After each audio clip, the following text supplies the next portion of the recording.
জয় হিন্দ দোস্ত, আজকে speed workout দেখাবো কিছু। প্রথম এক্সারসাইজ হবে হাই নি। হাই নি বডিটা স্ট্রেচ থাকবে, হাতটা এক্সারসাইজগুলো সপ্তাহে একদিন ওয়ার্কআউটের মধ্যে যোগ করতে হবে। প্রত্যেক এক্সারসাইজ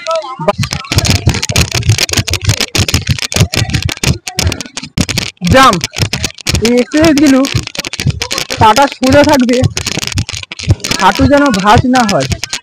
এই এক্সারসাইজগুলো প্রত্যেক 12টা করে করতে হবে, প্রত্যেক ওয়ার্কআউটে যোগ করতে হবে।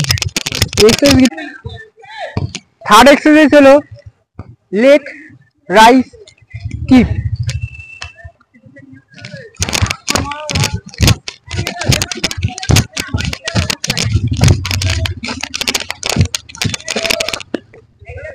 লেগ রাইজ স্প্লিট, এই এক্সারসাইজগুলো সপ্তাহে একদিন করতে হবে, 12টা করে।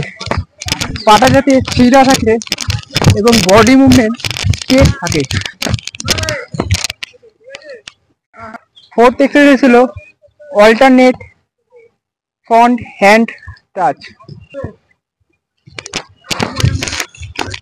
এক্সারসাইজগুলো প্রত্যেক করতে হবে এবং প্রত্যেক এক্সারসাইজ 12টা করে সপ্তাহে 1 থেকে 2 দিন যোগ করতে হবে।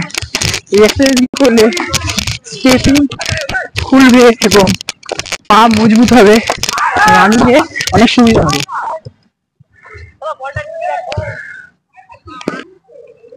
যদি টিপস ভালো লাগে তাহলে চ্যানেলটাকে সাবস্ক্রাইব করবে, কমেন্ট করে বলবেন নেক্সট ভিডিও কোন টপিকের উপর করব, লাইক করবেন আর পারলে শেয়ার করবেন যাতে।